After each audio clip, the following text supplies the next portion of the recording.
Bonjour à tous et très bonne année. Merci pour votre présence lors de ce webinaire qui est notre premier webinaire de l'année.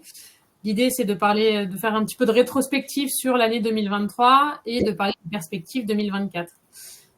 Pour cela, nous avons deux experts qui sont avec nous je vais tout simplement les laisser se présenter. Maxime. Bonjour à tous. Moi c'est Maxime Cochat, je suis gestionnaire de patrimoine au sein du cabinet Silveris. On est un cabinet indépendant présent à Lyon depuis 20 ans et j'ai une expertise particulière en gestion privée depuis 7 ans au sein du cabinet et dans l'immobilier de manière générale depuis une dizaine d'années. Et puis en parallèle, je suis cofondateur d'un fonds d'investissement alternatif qui s'appelle Harmonia Corp et qui permet de rendre accessible la gestion de fortune au plus grand nombre. Parfait, merci beaucoup Maxime. Thomas, je te laisse te présenter. Oui, bonjour, bonne année à tous.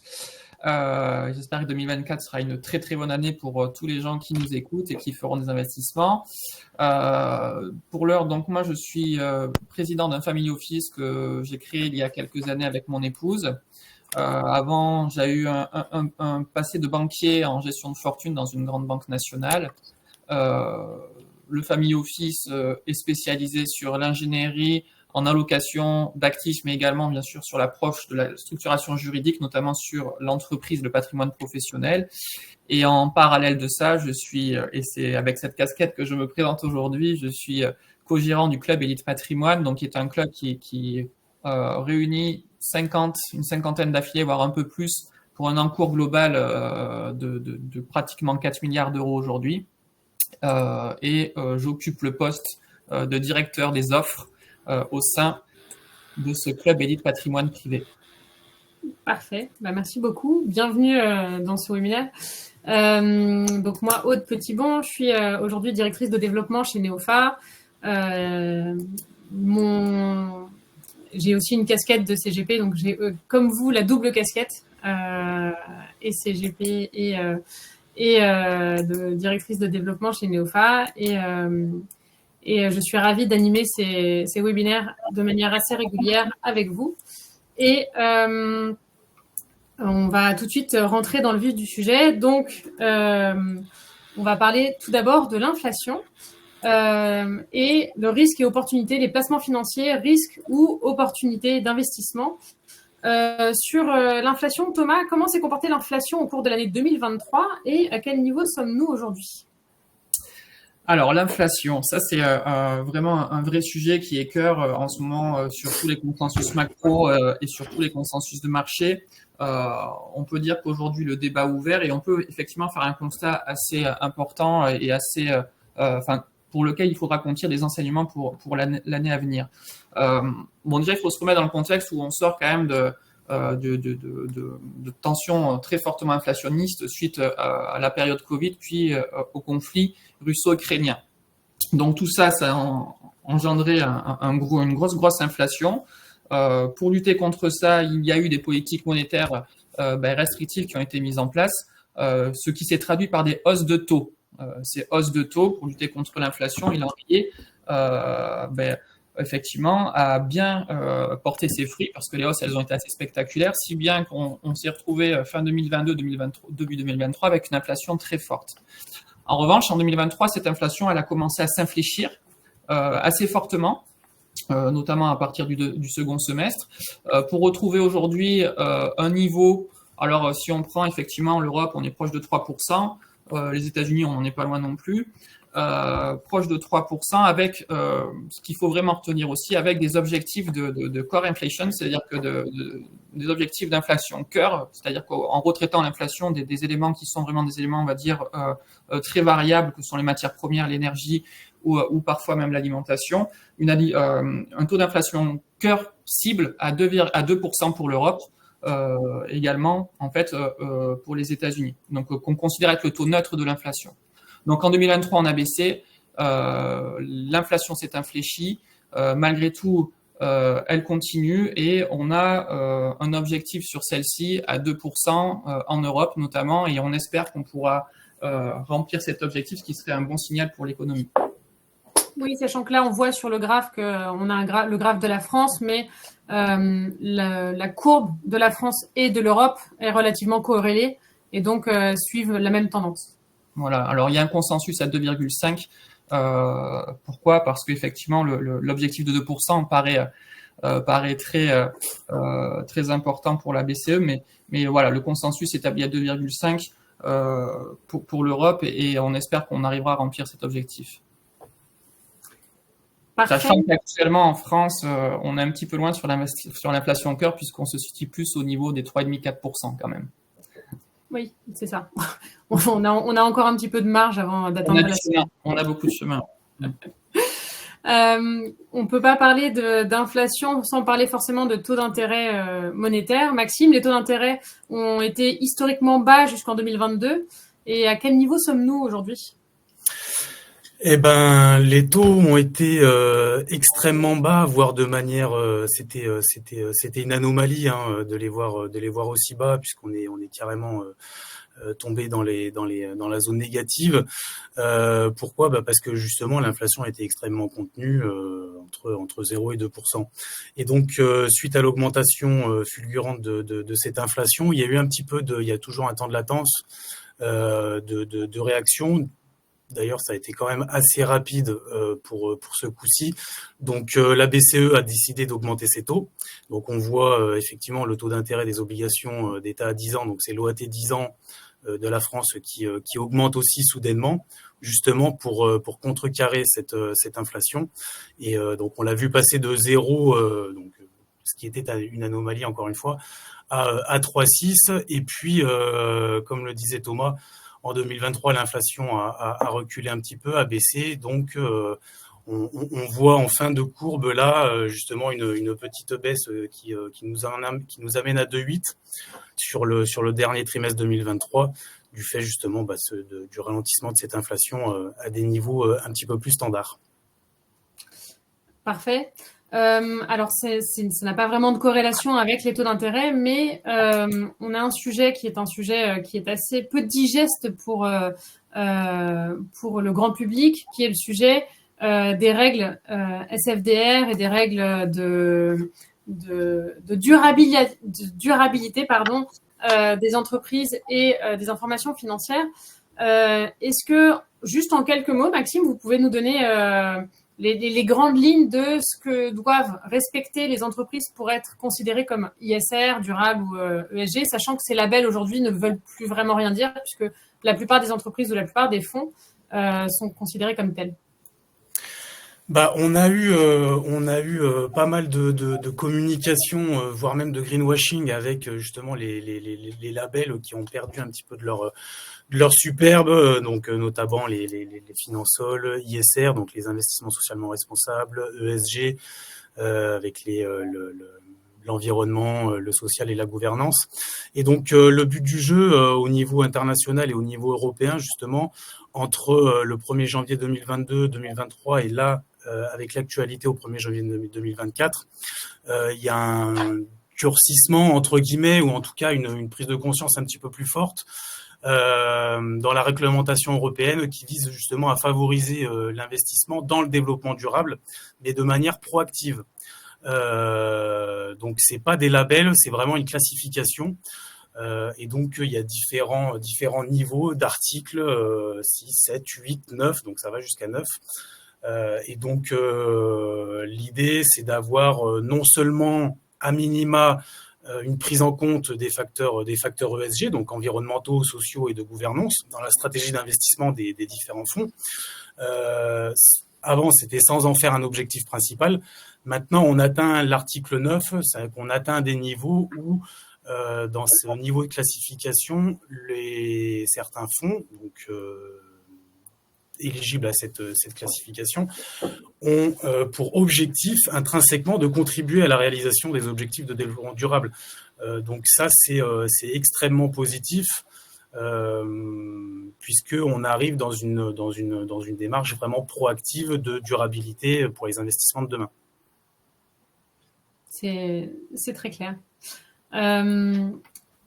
en termes de perspective, en tout cas de rétrospective, on a parlé des taux monétaires, on a parlé de l'inflation.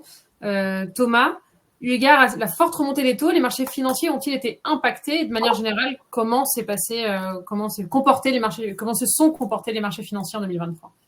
À 2023, ça a été une année qui a été assez inattendue pour en tout cas pour les marchés actions, pour les investisseurs sur les marchés actions, parce que moi j'ai bien le souvenir que fin 2022, 2023, le consensus macroéconomique était, le plus probable était un scénario de récession et donc de contraction sur les marchés, notamment sur les marchés actions, donc avec une sorte de peur à investir sur ce marché.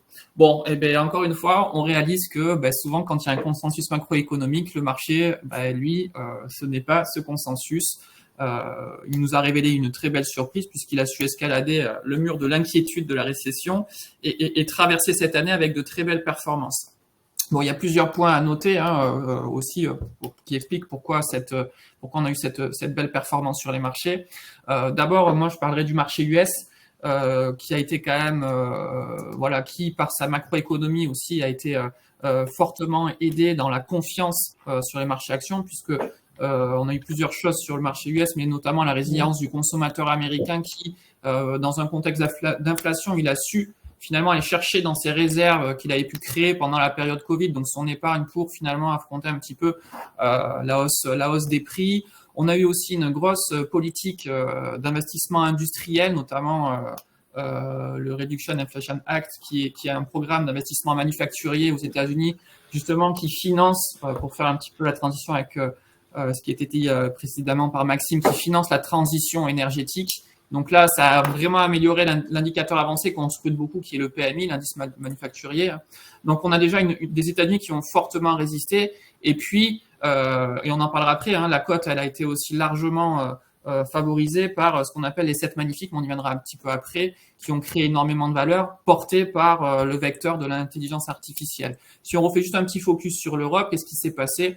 Effectivement, sur les marchés, on a eu des bonnes surprises aussi, avec des politiques de relance qui ont peut-être permis finalement d'affronter ce scénario de récession, et puis une inflation moins forte que prévu. Le retour de la Chine mi-année qui nous a permis peut-être d'avoir un embellissement, même s'il a été de court terme. Et puis, bien sûr, on sait qu'on suit un petit peu aussi la tendance américaine. Donc, en gros, quand on dit le marché n'est pas l'économie, et vice-versa, ça se vérifie. Si on prend l'Allemagne qui est en légère récession cette année avec un taux de croissance légèrement négatif, on a une surperformance du DAX, donc là qui n'est pas indiqué sur le graphique, mais qui surperforme le marché européen. Donc, et qui a été porté pour l'heure par ce qu'ils appellent les 4 blue chips, donc les 4 plus grosses capitalisations boursières allemandes, donc dans lesquelles on va retrouver Siemens, on va retrouver Allianz notamment, et Deutsche Telekom. Voilà. Et en France, on a été plus porté sur les valeurs cycliques. On peut citer Airbus par exemple, également par le luxe. Voilà. L'Italie et l'Espagne, ce seront plus des valeurs bancaires type Santander en Espagne par exemple qui ont porté le marché. En gros, si on devait regarder le marché européen, on a été, et même d'ailleurs on peut prendre le marché US aussi, on a été porté par les valeurs dites de croissance qui normalement ne devaient pas performer en 2023 mais qui finalement ont tiré vraiment leur épingle du jeu. Si on reprend juste un petit focus sur le marché américain, quand on prend le S&P 500 qu'on voit à l'écran, il faut savoir que 30% de cette cote du S&P, il est porté par les 7, ce qu'on appelle les 7 magnifiques, donc dans lesquels on va retrouver effectivement Google, on va avoir Apple, Microsoft, Tesla, Nvidia, j'en oublie certainement, voilà, enfin il y a 7 magnifiques, et Amazon bien entendu. Ces 7 capitalisations boursières représentent aujourd'hui quasi 12 000 milliards de dollars, il faut quand même le savoir, 12 000 milliards de dollars, c'est 3 fois ou 4 fois le PIB de la France. C'est plus que tous les PIB nationaux, enfin de chaque pays, hors États-Unis et Chine. Et il faut savoir aussi que ces 7 magnifiques, ils ont quand même créé aujourd'hui 2600 milliards de valeur sur le marché, ce qui correspond à peu près à une fois le CAC 40. Donc en 7 capitalisations, en 7 valeurs, ils ont réussi à vraiment créer beaucoup de valeur sur le marché action du S&P. Et ça représente 30% de cette cote. Donc c'est quand même très important. Donc on a des marchés qui se sont très très bien comportés.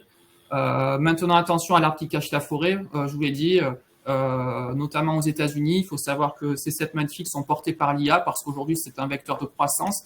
Est-ce que ce vecteur va continuer à être autant investi par les actionnaires? Est-ce que c'est la durabilité de ce vecteur IA qui ouvre des portes merveilleuses et qui interroge aujourd'hui? Super. Mais donc, si je comprends bien, on entre en récession. Enfin, qu'est-ce qu'il en est vis-à-vis de la récession? Alors, c'est deux choses un peu enfin, en récession, oui, effectivement. Alors aujourd'hui, on a un consensus et je vous le donne tout de suite, qui est ce qu'on appelle le soft landing, donc l'atterrissage en douceur pour les États-Unis, donc avec une baisse de la croissance assez prononcée, même un taux de croissance qui devrait être aux alentours de 0% au premier trimestre, et légèrement négatif pour la zone UE. Avec peut-être un redémarrage au T2, donc qui serait plus fort aux États-Unis et qui serait plus lent effectivement en Europe. Bon, derrière ça, après, il y a plein de choses qui se cachent. Est-ce qu'on est en récession? Est-ce qu'on est en croissance? Bon, il va y avoir plusieurs choses qu'il va falloir scruter, notamment en Europe, mais aussi aux États-Unis. Donc, le rythme des baisses de taux de la Fed, qu'il va falloir regarder un petit peu. Donc, on sait qu'il y a une politique beaucoup plus agressive aux États-Unis qui devrait pouvoir permettre justement d'avoir un rebond plus important. Et du coup, les marchés devraient apprécier cela, ce qui permettrait un redémarrage sur les marchés plus importants en T2, sachant que en Europe, ça risque d'être un peu différent parce que aujourd'hui, les politiques monétaires ne sont peut-être. La baisse de taux devrait intervenir un peu après. Pourquoi? Parce qu'on n'a pas encore une visibilité assez forte sur l'inflation. Et ce qu'elle engendre, ce qu'on appelle les primes d'inflation, la formation des taux longs. Faut pas oublier que les taux longs, c'est ce qu'on va scruter aussi, parce que les taux longs, c'est aussi la marge de manœuvre de la politique budgétaire qui est menée. C'est-à-dire qu'en gros, la dette publique, qui représente aujourd'hui plus de 100% du PIB, elle coûte cher. Elle coûte ce qu'on appelle le taux long. Le taux long, il se forme avec le taux court, dont a parlé Maxime tout à l'heure, le taux de refinancement de la Banque centrale européenne, qui est aujourd'hui à 4,5, plus le coût d'opportunité qui va être la préférence pour la liquidité, plus des primes de risque. Et aujourd'hui, la prime de risque, elle est alimentée par plusieurs choses.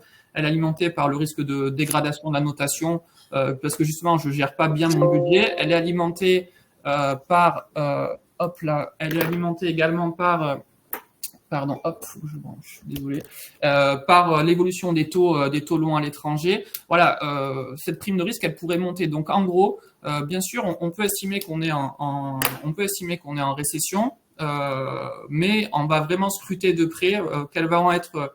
Est-ce qu'on va réussir à remplir nos objectifs d'inflation encore? Est-ce qu'on va réussir à avoir des politiques monétaires qui seront moins restrictives? Et c'est que dans ce contexte qu'on pourra retrouver un modèle de croissance.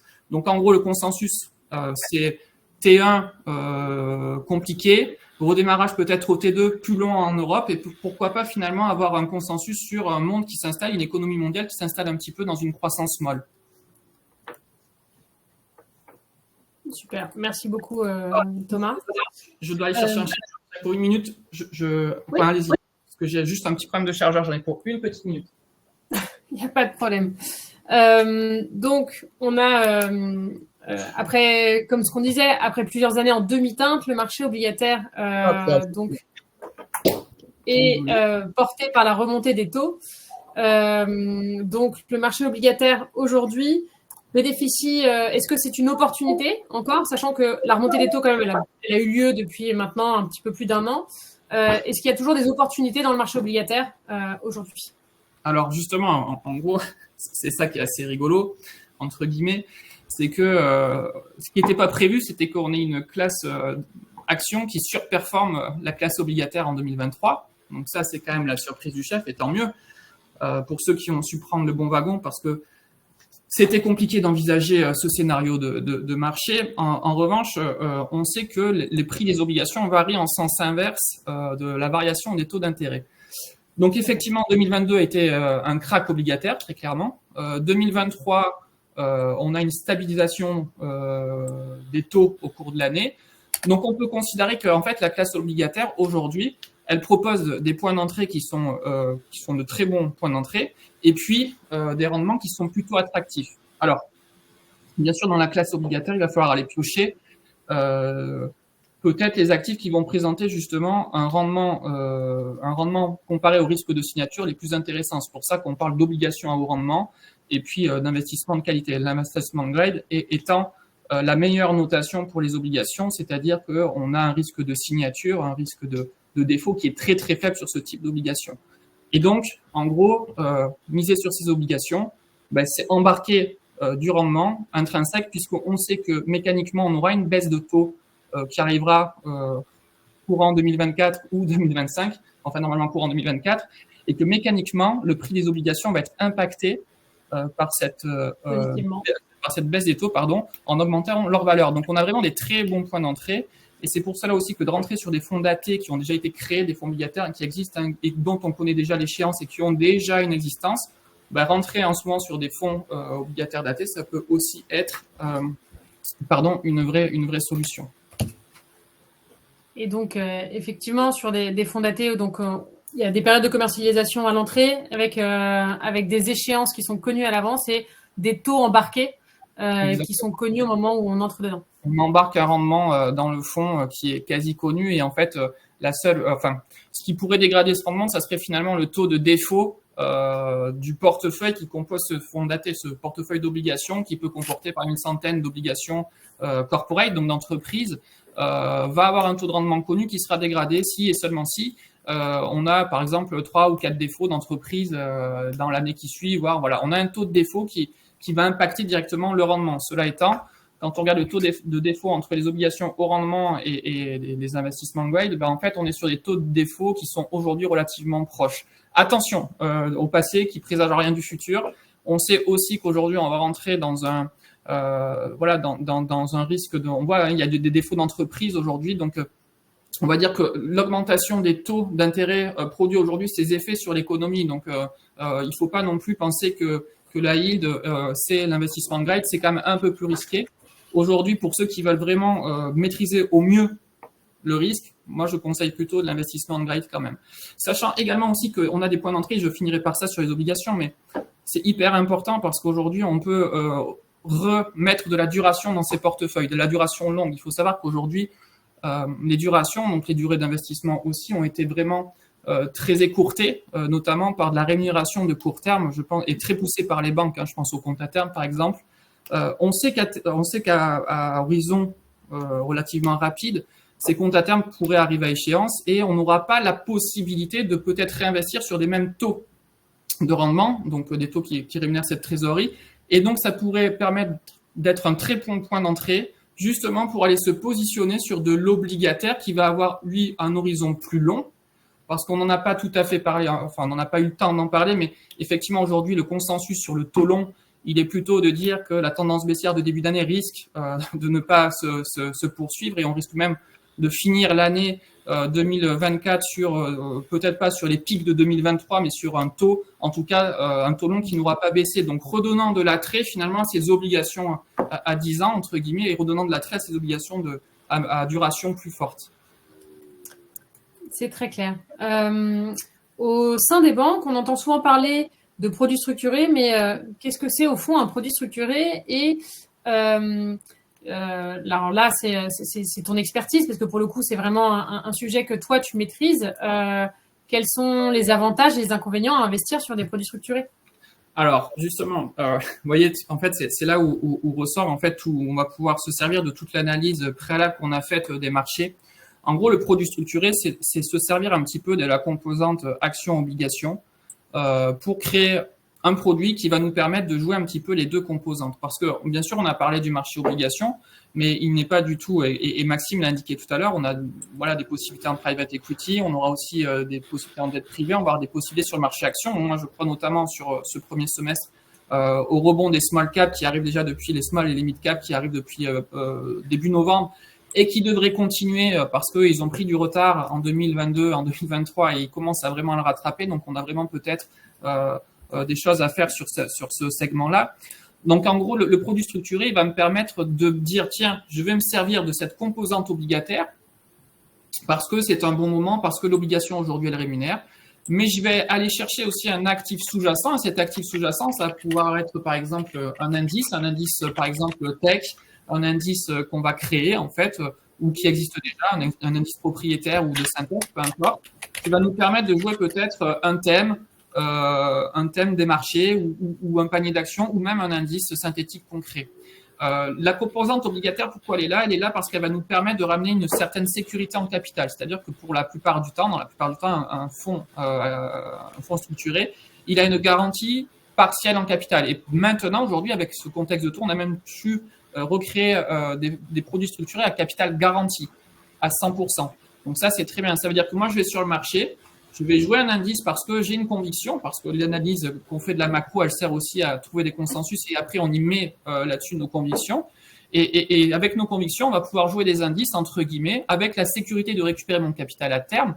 Et ces indices, bien sûr, après, quand on va les acheter, on va acheter de l'indice et puis on va le booster avec ce qu'on appelle des produits dérivés. Mais là, c'est un peu plus technique. Mais en gros, le produit structuré, il a le vent en poupe. C'est la classe d'actifs préférée depuis 2 ans maintenant. Alors même, je crois même qu'on pourrait presque parler de 3 années, parce qu'il permet d'aller sur les marchés tout en se sécurisant. Avec le petit bémol, quand tu disais capital garanti, c'est le capital garanti quand on est sur le sous-jacent. Le seul risque de défaut qu'il y a, c'est l'émetteur du produit structuré, avec le risque qu'une des banques qui émet le produit fasse faillite. Mais bon, c'est le risque de l'émetteur, mais encore une fois, on a même de l'historique sur le sujet avec le Crédit Suisse l'an passé, qui a été chahuté. Et il faut savoir que le Crédit Suisse est un émetteur de produits structurés. Alors, c'est un émetteur avec le club pour l'heure qu'on n'a jamais sélectionné. Parce que justement, il y avait peut-être un petit peu trop peut-être un peu trop d'opacité autour de certaines activités. Cela étant, bien que le Crédit Suisse ait été chahuté, on a vu qu'on a été loin d'avoir entre guillemets un vrai risque de faillite sur le Crédit Suisse, même si effectivement il y a eu un petit peu d'actualité. Donc en fait, c'est ça aussi qui est très important dans un produit structuré, et tu l'as très bien dit, Aude, c'est de vraiment de sélectionner le bon émetteur. Et l'émetteur, ça peut être et le créateur, c'est la banque, c'est la salle de marché qui va créer, c'est l'ingénieur, le structureur et le trader. Donc effectivement, il faut être scrupuleusement vigilant là-dessus et peut-être choisir les structureurs qui ont la meilleure notation sur le marché. On va juste passer très rapidement. Durée d'investissement, c'est ce qu'on a dit, formule de remboursement. On a des mécanismes qui permettent aussi d'optimiser les sorties en cours de vie. En gros, le produit structuré, encore une fois, ça peut paraître un petit peu barbare comme ça, mais c'est une vraie solution alternative qui est même cœur aujourd'hui de nombreuses allocations. Mais il n'y a pas que le produit structuré, le private equity aussi. Ce que je te propose, Maxime, c'est dans les éléments de diversification, on a le private equity. Comment est-ce qu'on peut le définir en 2 mots et qu'est-ce qu'il représente sur le marché de l'investissement?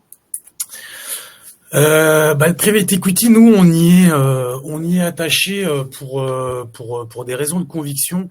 C'est-à-dire que ça permet d'investir directement ou indirectement à travers des fonds au capital direct des entreprises.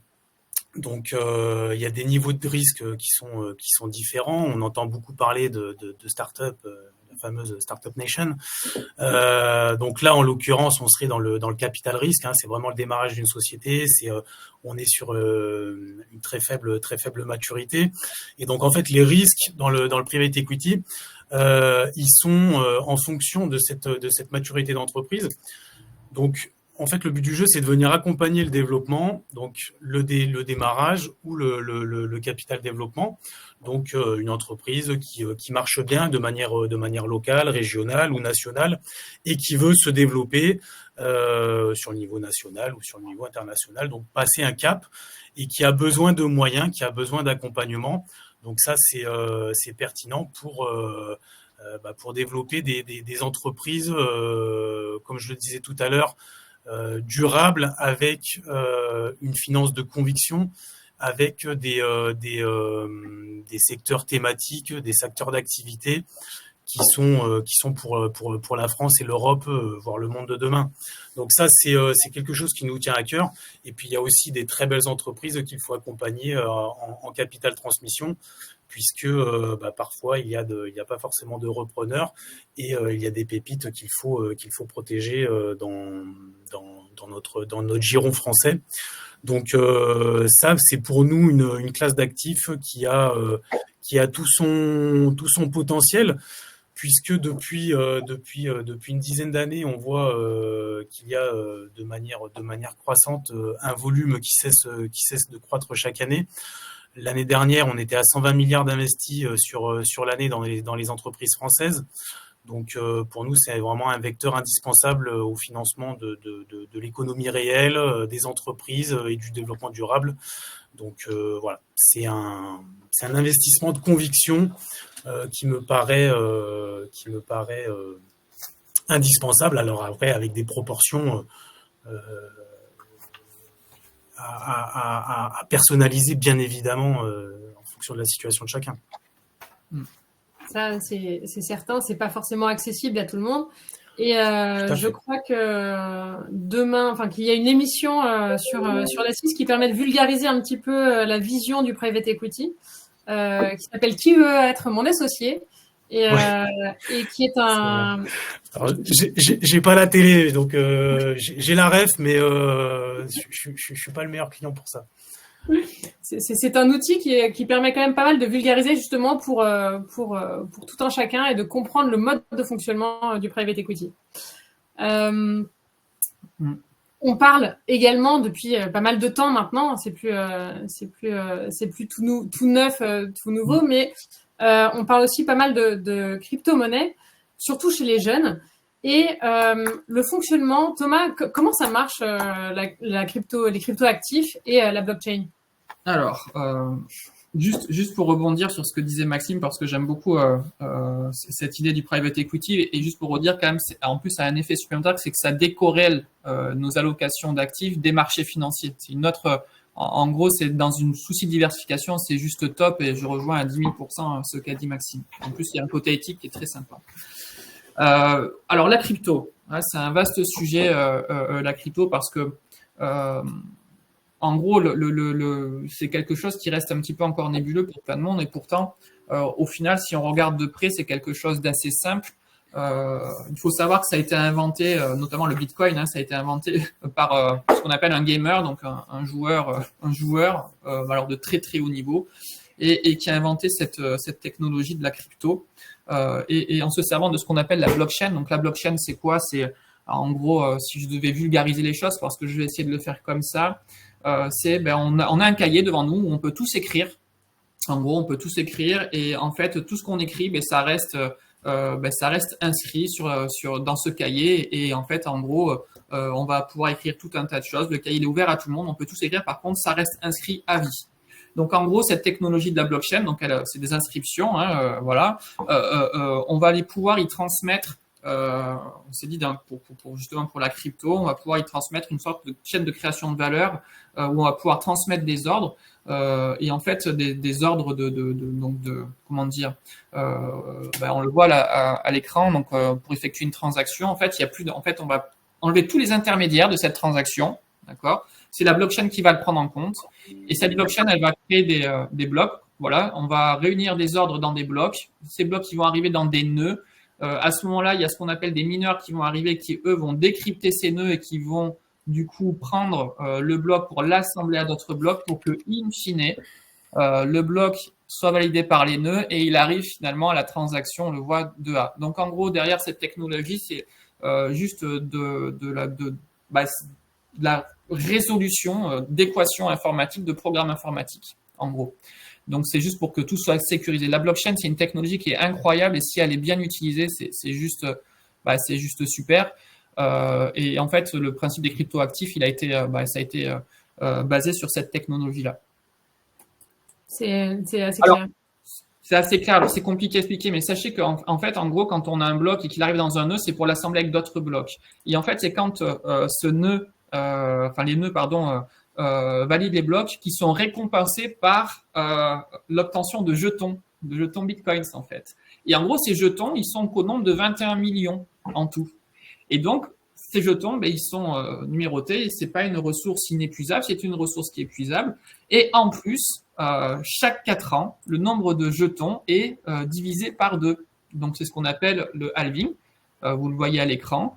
Et donc, du coup, plus le temps passe, plus le nombre de jetons disponibles sur le marché des cryptos, alors je prends vraiment pour les bitcoins, pour l'heure, le montant de jetons est plus faible. Et du coup, ça entraîne de la rareté. Et comme il y a de la rareté, normalement, ça permet une sorte de rallye sur le prix. Donc, c'est pour ça qu'aujourd'hui, il faut savoir qu'en 2024, en avril, a lieu le prochain halving. Donc, la prochaine division par 2 du nombre de bitcoins. Donc, normalement, mathématiquement, à chaque halving, on le voit graphiquement, il y a quand même une augmentation du prix. Il faut savoir que, de mémoire, parce que ça, on l'a pas noté, mais il me semble que le dernier Bitcoin, donc le 21 millionième Bitcoin, ça sera en 2125. Après, il n'y en aura plus.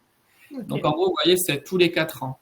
Donc, le prochain halving, il a lieu en 2024. Et c'est pour ça qu'aujourd'hui, 2024 va être une année assez excitante sur le Bitcoin. C'est pour ça aussi qu'on a eu un rallye sur le Bitcoin l'année dernière, en prévision de ce halving. Et en prévision d'une deuxième chose qui est hyper importante, c'est qu'aujourd'hui, l'accès au Bitcoin se fait via des comptes un petit peu compliqués parce qu'il faut que ça soit des comptes sécurisés, etc. Et c'est pas démocratisé. On peut pas aujourd'hui avoir un compte titre et acheter du Bitcoin. L'arrivée de l'ETF de BlackRock, l'ETF Bitcoin va changer un petit peu la donne. C'est ce dont tu parles un petit peu après. Donc là, tu l'as dit, il y a quelques phases. Les phases, en gros, effectivement, la phase, c'est ce qu'on dit de l'accumulation. C'est là où, en fait, en gros, on est sur des périodes où justement on se pose un petit peu. En fait, on vient de finir un cycle précédent. On a moins d'attractivité, mais on se dit que c'est peut-être bien d'en acheter maintenant. On a un prix du Bitcoin qui est normalement beaucoup plus faible, donc on va l'acquérir à ce moment-là, mais on ne sait pas si on est encore dans la phase baissière. En fait, on n'a pas identifié. On est sur une théorie de cycle. Et vous voyez que même les cycles, on n'échappe pas à cette théorie-là, même dans les marchés des cryptos, parce que les cycles c'est hyper important. Et d'ailleurs, on l'a pas précisé tout à l'heure, mais on peut en reparler, le cycle action de 30 ans devrait être haussier pour l'année prochaine. Donc, c'est pour ça qu'il faut surtout pas éliminer la poche action de nos allocations.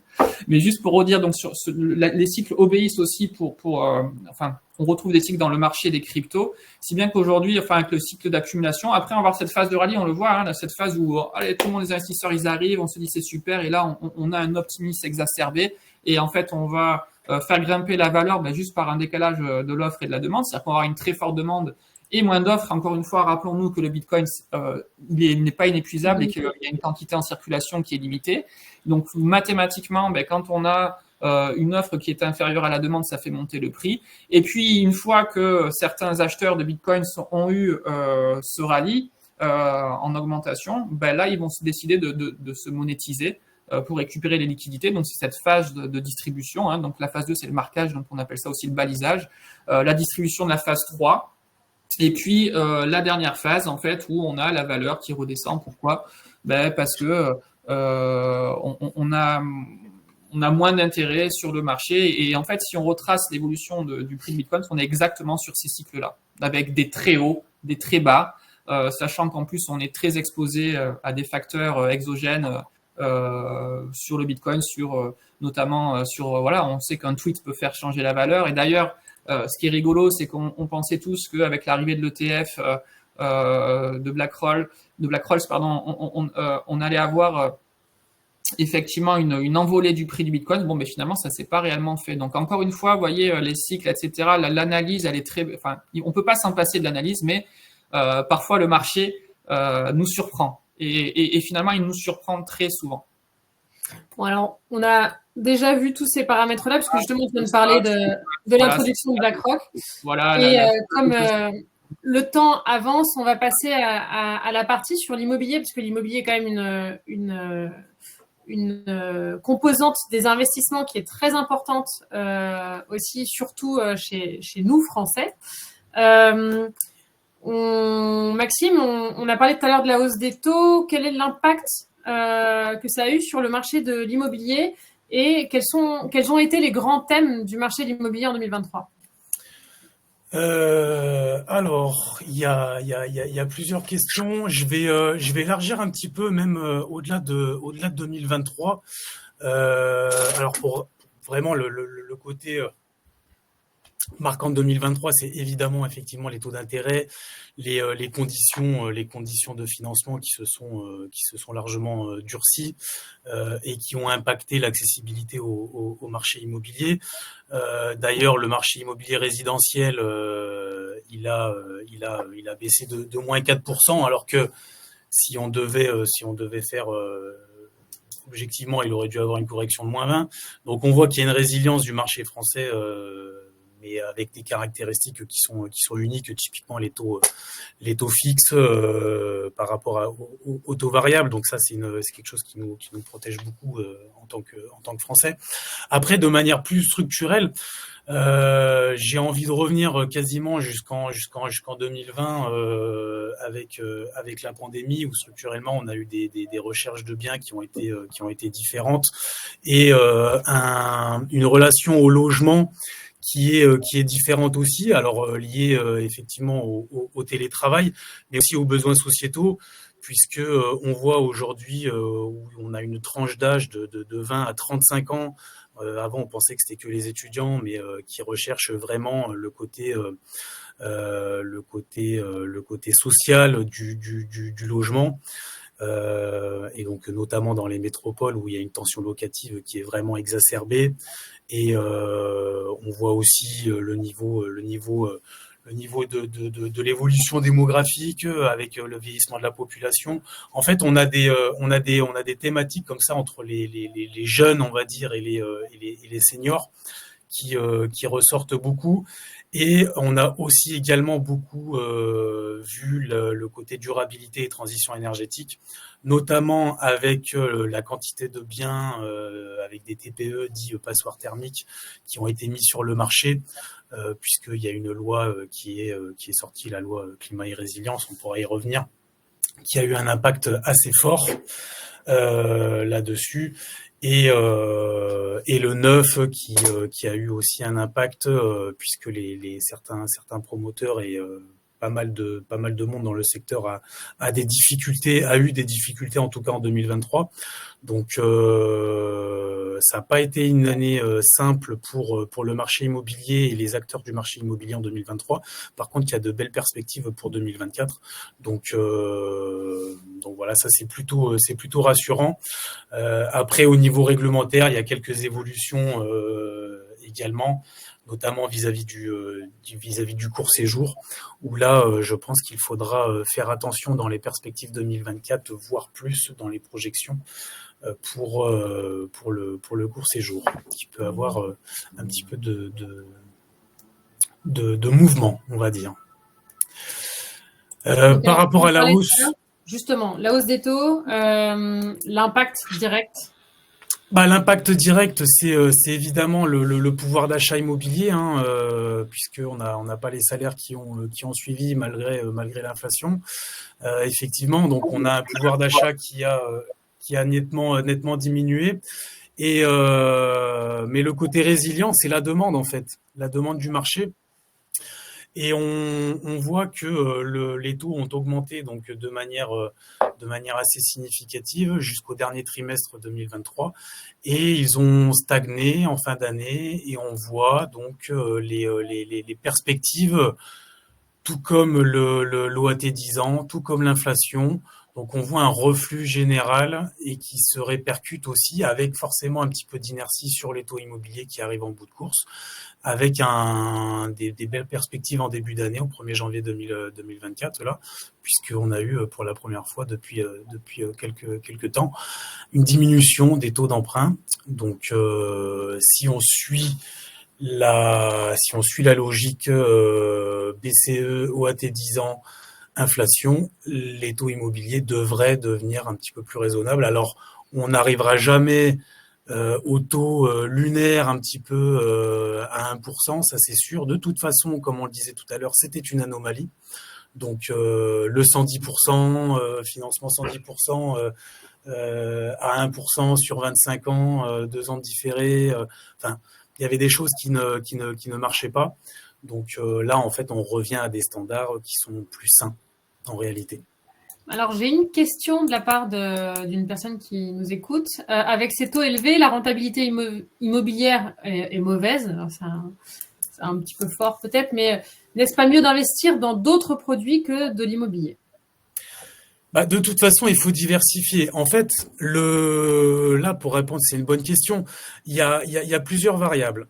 C'est est-ce que je peux acheter moi-même ou plutôt clé en main, ou en fait quand vous êtes bankable aujourd'hui, c'est pertinent d'aller voir la banque. Parce qu'il y a un resserrement des conditions de financement qui est évident.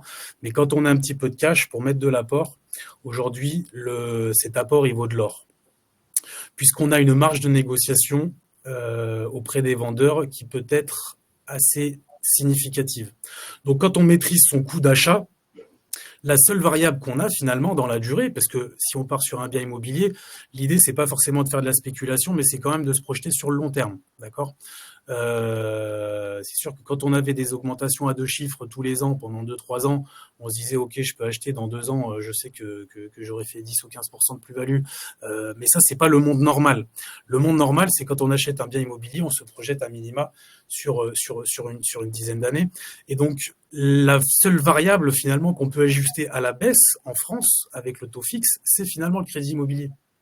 Donc même si on a un taux relativement haut, parce qu'il faut vraiment parler en relatif, il faut regarder dans le rétroviseur un petit peu quand même, sur une Regardons période les taux sur les 30 dernières années. Ouais, alors on va pas parler des années 80 ou autres, mais et puis il y a aussi la notion d'inflation. Donc en fait, le taux immobilier, il faut quand même le corriger à l'inflation. Donc en fait, on n'achète pas si cher que ça notre argent, et c'est une variable qu'on peut maîtriser à la baisse, alors que le prix, quand on est dans une spéculation, dans un segment haussier comme on a pu l'être, on n'a aucune marge de négociation. J'ai le prix, une fois qu'on l'a acheté, on l'a acheté. Ouais. J'ai une autre question qui va avec la première. Est-il une bonne idée d'attendre 6 mois pour investir dans l'IMO pour espérer une diminution importante des taux d'intérêt ? Ça, c'est le risque de report. Le risque de report, il a plusieurs inconvénients. Quand on regarde sur le long terme, en réalité, acheter sur un taux qui soit à 3,8, à 4,2, à 4,1, à 3,9, notamment sur de l'investissement, parce que là, il faut voir de quoi on parle aussi. Quand on parle d'investissement, peu importe la manière dont on investit, les taux d'intérêt, les intérêts sont déductibles. Donc, on raisonne un petit peu moins coût total que pour une résidence principale. Donc, il faut savoir où est-ce qu'on se positionne par rapport à la question de cette personne. Mais l'impact, il est limité par rapport à la tranche marginale d'imposition. Donc, ça, c'est déjà d'une part. Et en fait, le risque de report, c'est de dire ok, si l'inflation elle redescend, j'ai des taux qui redescendent un petit peu, le marché français il est tellement résilient qu'il est capable de repartir à la hausse. Donc finalement, j'ai des taux qui sont pas forcément si pertinents que ça, qui redescendront pas à 1%, parce que si j'attends mes 1%, je risque d'attendre beaucoup trop longtemps. Donc après, c'est où est-ce que je mets le curseur ? 6 mois, c'est une variable de temps, mais en fait, la personne attend quoi ? Si elle attend de redevenir dans l'ancien monde, ça c'est non. Donc en fait, cette personne va attendre très longtemps. Et puis il y a aussi la notion... si j'attends 6 mois, par exemple, si j'achète un bien immobilier locatif, c'est 6 mois de loyer que je n'ai pas. Donc, c'est aussi à prendre dans la balance. En l'occurrence, là, c'était pour le premier achat d'une résidence principale. Ok. Pour l'achat de résidence principale, avec travaux, sans travaux, si j'achète avec travaux, j'ai l'inflation sur les travaux, je vais les payer plus cher dans 6 mois. Quel est le pourcentage de travaux si j'achète dans l'ancien ? Si j'achète dans le neuf, profiter des conditions de marché. Là, j'ai pas mal d'acteurs qui offrent des conditions assez favorables. Donc, ça permet d'avoir, ça dépend comment on se projette, mais ça permet d'avoir une durabilité justement de son investissement entre guillemets à travers la résidence principale, ou en tout cas de son toit. Donc, attendre pour moi, c'est la fausse bonne idée. Parce que la seule variable qu'on a, justement, qui peut être ajustée à la baisse, c'est le taux. Donc, pour moi, c'est un faux débat. Aucune certitude sur une éventuelle baisse des taux des banques, puisque le taux de refinancement interbanque, près de la Banque centrale, il est à 4,5. On n'a pas de visibilité à moyen terme sur ce taux-là. Donc, en gros, tout à fait. Donc, je te rejoins à 100%, Maxime, attendre sans aucune certitude, quoi. D'avoir mieux après. C'est une question de pari, après, ou une question de conviction éventuellement, mais... Oui, et puis après, avec le neuf, tu vois, par exemple, typiquement, donc là, je parle de la résidence principale, mais tu as le PTZ à l'ancien qui est venu se rajouter, tu as le PTZ sur le neuf qui est venu s'élargir. Donc, en fait, ton taux moyen, lisser. Si aujourd'hui tu as 40% de ton acquisition dans du neuf avec un PTZ,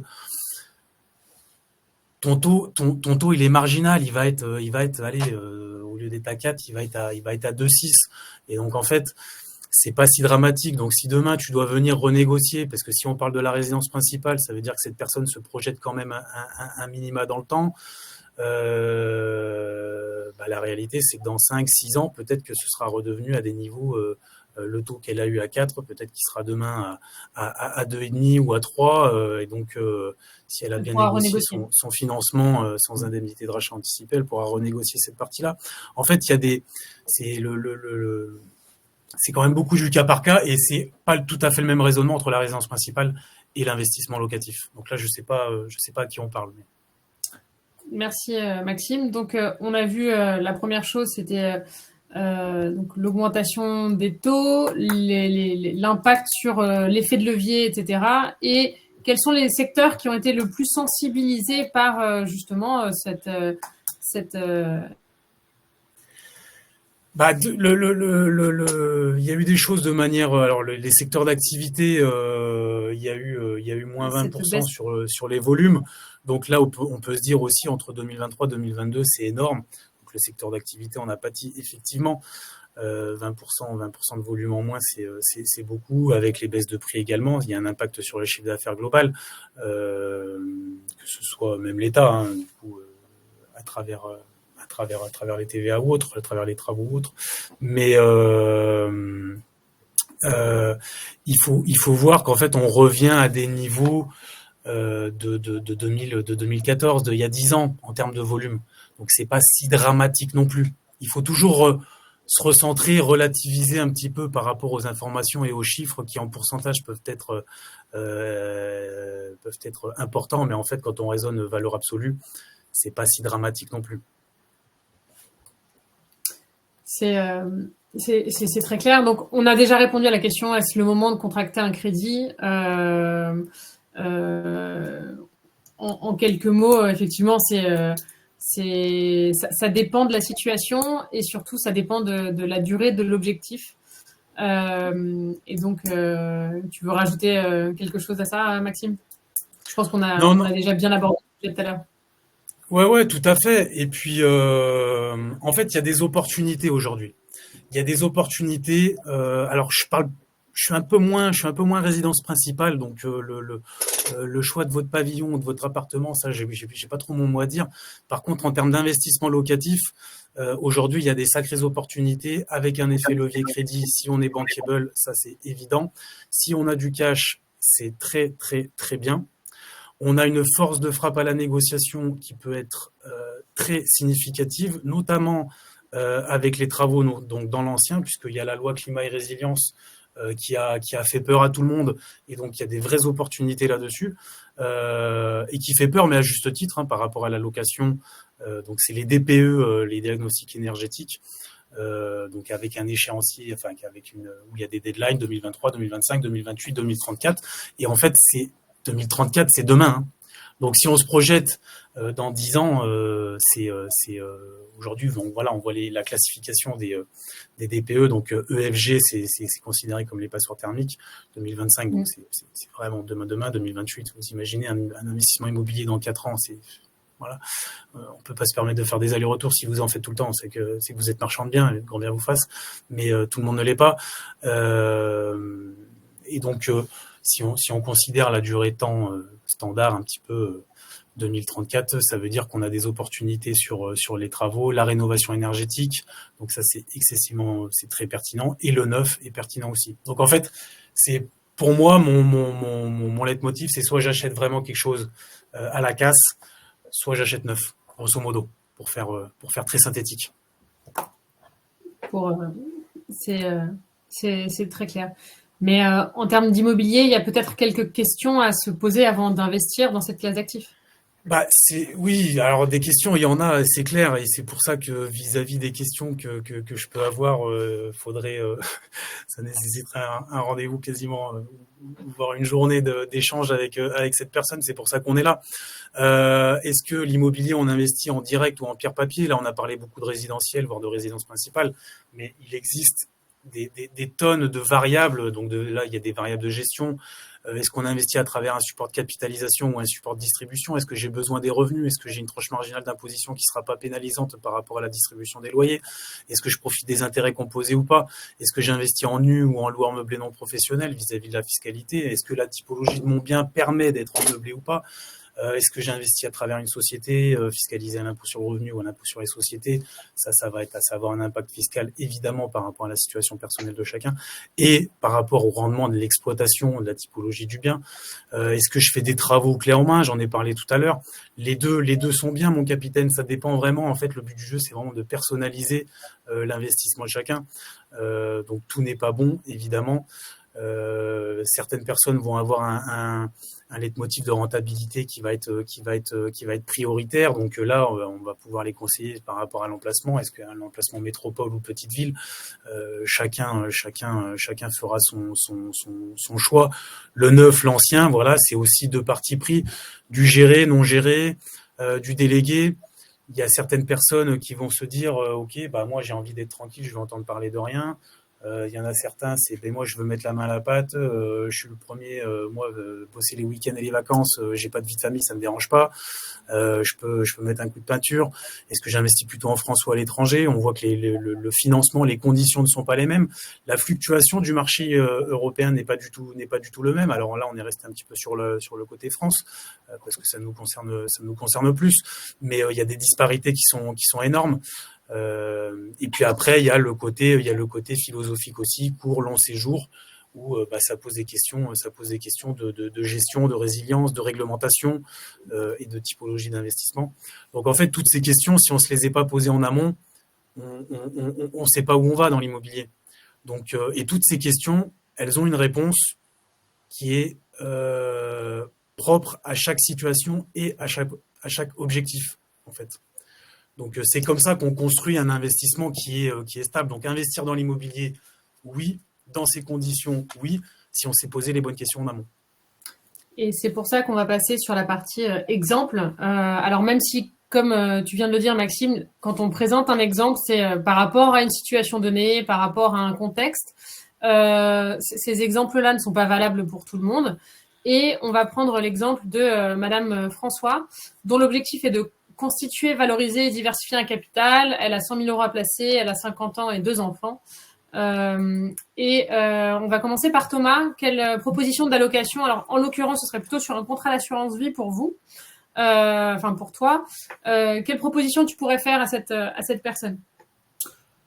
Alors, on l'a vu avec la première analyse de la partie 1 sur les marchés. En gros, aujourd'hui, évidemment, on va se tourner nativement vers une approche assez obligataire. Pourquoi? Parce qu'on est dans un monde d'incertitude malgré tout, et puis on n'en a pas parlé, mais on a l'incertitude aussi géopolitique aujourd'hui, avec des conflits qui s'enlisent, avec des tensions à Taïwan, en Corée, enfin bref, beaucoup d'élections cette année. Il ne faut pas oublier qu'on a les présidentielles US aussi en novembre, on a des législatives aussi au UK, enfin en Grande-Bretagne, pardon, enfin au Royaume-Uni même carrément. On a bien sûr les européennes aussi, nous en juin, enfin bref, et là très récemment on avait les élections de Taïwan. Donc il y a tout un tas de facteurs exogènes qu'il faut prendre en compte et qui sont aussi là pour me dire, en gros, sur un profil bon père de famille équilibré, comme c'est indiqué, on va nativement aller s'orienter plutôt vers de l'obligataire. Pourquoi? Parce qu'on sait que les points d'entrée sur l'obligataire aujourd'hui sont très intéressants et que mécaniquement, on va aller chercher de la performance. Donc c'est pour ça que on en a parlé tout à l'heure, le fonds obligataire daté nous paraît être une très bonne approche. Bien sûr, on s'inscrit sur un horizon de placement à chaque fois. C'est le cas, Maxime en parlait pour l'immobilier, mais c'est pareil, c'est la durée dans laquelle on va s'inscrire dans le placement qui va aussi définir la location qu'on va réaliser. Donc, on a du fonds obligataire classique, lui qui aura une valeur peut-être justement disponible qui sera plus forte, puisque le fonds daté, il faut quand même savoir qu'il a une date de sortie prévue 2026-2027 et qu'entre-temps, on est quand même bloqué sur ce fonds. Sans oublier que les assurances-vie quand même profitent des mécanismes des avances et donc même si on investit sur ce type de fonds, on n'est jamais réellement bloqué parce que la compagnie d'assurance a ce mécanisme pour garantir la liquidité. On a bien sûr un fonds structuré parce que ça c'est vraiment pour moi c'est mon dada entre guillemets, mais je trouve que c'est vraiment une très bonne façon d'aller sur le marché en se garantissant une victoire de rendement, une victoire de garantie en capital. Donc ça c'est vraiment très important aussi. Puis on vient en diversification de nos fameux fonds, de nos fonds datés. Une poche action, bien sûr une poche action. Alors à travers des fonds, pourquoi pas. Pourquoi? Parce que dans ces fonds actions, on va pouvoir aussi peut-être aller chercher certaines thématiques. On en parlait tout à l'heure. Peut-être que les mid et les small caps en ce moment ont vraiment le vent en poupe. Pourquoi? Parce qu'elles ont un retard à rattraper. Donc c'est un thème moi que je regarde assez précisément en ce moment, avec un très fort rebond depuis novembre et du rattrapage, du pain blanc encore à manger. Mais pas que. On peut aussi s'orienter vers d'autres typologies d'actions. Je pense notamment aux fonds thématiques. Les thématiques sont peut-être vraiment regardées en 2024. Pourquoi? Parce que, on l'a dit tout à l'heure, les valeurs de croissance, elles ont bien performé en 2023. Il serait quand même assez encore plus surprenant qu'elles continuent à performer comme ça. Donc effectivement, on ne sait jamais. On ne sait jamais, mais avoir une performance aussi bonne, ce serait génial. Mais pour autant, ça reste malgré tout peu probable. Mais la possibilité existe. Et bien sûr, une poche de fonds euros, pourquoi? Pourquoi pas avoir de la disponibilité immédiate. En plus du mécanisme d'avance, si j'ai de l'euro, je peux m'en servir. Mais également pour aller saisir des opportunités. Ça, c'est hyper important. Demain, j'ai une opportunité de marché sur un fonds, un produit structuré, un fonds action ou autre, je vais pouvoir peut-être aller me diversifier un peu plus fort. Donc toujours garder cette poche de liquidité. Parfait, merci Thomas. On va passer sur. C'est toujours le même exemple, toujours le même profil. Elle a toujours un profil équilibré. Cette personne elle a toujours 100 000 euros à placer. Maxime, toi avec alors c'est pas une dominante, mais avec ta composante immobilier, quelle serait la proposition d'allocation que tu pourrais lui proposer? L'idée c'était quand même effectivement d'être quand même un petit peu différenciant vis-à-vis de Thomas, puisque de toute façon il faut avoir comme ça pour avoir deux sons de cloche, même si les deux sont bien, et puis avec les données qu'on a, de toute façon on peut partir sur 50 philosophies. Donc si je pars du principe où j'ai un horizon de temps d'une quinzaine d'années avec du capital à placer, c'est que je suis en phase de constitution, valorisation et optimisation à moyen et long terme. Moi, je suis parti sur 50%, donc 50 000 euros en apport immobilier avec un petit effet levier de crédit sur un petit bien à 150 000 euros. Donc, je mets 30% d'apport. Donc là, je pars sur une projection, comme je disais tout à l'heure, 10, 12, 15 ans, donc vraiment avec une dominante immobilière. Le but du jeu, c'est que ça s'autofinance dans ce schéma pour que madame n'ait rien à décaisser et rien percevoir entre guillemets par rapport à la fiscalité. Donc après, est-ce qu'elle intervient en loueur meublé non professionnel ou autre, ça c'est pas forcément le sujet. L'idée, c'est quand même d'avoir une prévoyance ADI à 100 000 euros là-dessus. Donc ça c'est pertinent au vu de son âge. Après je mettrai 20 000 euros en assurance vie effectivement pour la préparation également à la transmission, de par ce support qui est intrinsèquement hyper patrimonial, avec quelque chose de très sécurisé et liquide, 50% fonds euros. Aujourd'hui il y a des choses qui sont très pertinentes, et 50% en obligation investment grade. Thomas l'a vu tout à l'heure, donc des choses qui sont en obligation plutôt premium, donc entre guillemets sécurisées. Et puis je mettrai 30 000 euros de FIA. FIA, c'est un fonds d'investissement alternatif, donc quelque chose de très diversifié et équilibré, avec un horizon de placement finalement qui est entre l'immobilier avec effet levier et l'assurance vie fonds euros et sécurisé, donc avec un horizon plutôt moyen terme. Et donc un fonds d'investissement alternatif, c'est un véhicule d'investissement qui est accessible et qui permet de mutualiser les ressources des investisseurs. Donc, ça permet de pouvoir investir dans des actifs qui sont très diversifiés, qui sont décorrélés, comme l'a dit Thomas tout à l'heure, vis-à-vis du private equity, donc avec des actifs qui sont financiers, des actifs financiers non cotés et des actifs financiers non cotés, de l'immobilier, géré ou non géré, peu importe, avec bail commercial ou autre, et puis des liquidités du monétaire. Donc, les liquidités dans le même sens que Thomas tout à l'heure pour saisir des opportunités. Exactement. Le but du jeu là, c'est de partir sur de la mutualisation pour profiter et répliquer les investissements de la gestion de fortune et des institutionnels. Puisque, comme tu l'as dit tout à l'heure, par rapport au private equity, il y a une problématique d'accessibilité, puisqu'en général, on est sur des tickets d'entrée à 100 000 euros. Et donc, en fait, via ces supports-là, typiquement, ça peut permettre d'avoir accès à des choses dont normalement on n'a pas l'accès. Donc, ça, c'est quelque chose qui est pertinent, différenciant et diversifié. Donc, en termes de cahier des charges, c'est quelque chose qui peut être pertinent. Merci beaucoup Maxime. Enfin, on va parler des investissements passion. Alors, on a déjà 5 minutes de retard. On avait beaucoup de choses à dire aujourd'hui. C'est vraiment juste pour en parler. Je sais que ce sont des thématiques qui sont un petit peu particulières, mais on nous pose souvent des questions sur ces thématiques-là. Maxime, Thomas, qu'est-ce que vous diriez sur justement ces thématiques un petit peu atypiques, sur ces investissements atypiques? Tu veux commencer ou je commence, Thomas? Vas-y, Maxime. Alors, moi, par rapport aux investissements atypiques, il y a des choses. Alors, au-delà des convictions, c'est comme tu disais dans le thème, c'est le côté passion. Moi, je pars du principe où dans cette typologie d'investissement, c'est vraiment la cerise sur le gâteau. Donc, on va parler, si on parle en pourcentage, on parle de quasiment rien, c'est 1,5% en fonction de la valeur du patrimoine global.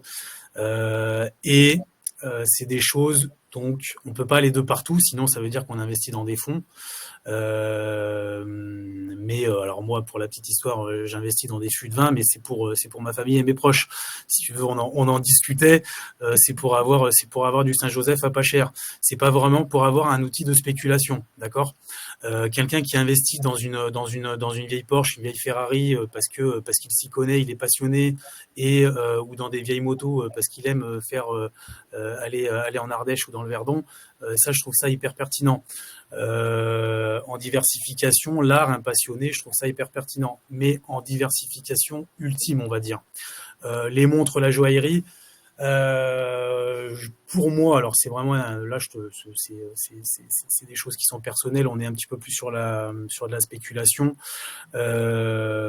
même si il y a de toute façon le côté passion, mais moi ça me parle beaucoup moins. Donc voilà, c'est des choses qui n'apportent pas vraiment, on va dire, à la société. Donc le côté passion, je dis oui, se faire plaisir, oui, mais faut d'abord avoir des bases solides pour partir sur cette typologie d'investissement. Alors Thomas, pour être un petit peu plus terre à terre, j'ai 2 questions sur l'or. Est-ce qu'on peut considérer l'achat d'or comme atypique? Et qu'en est-il aujourd'hui de l'achat de cette thématique-là?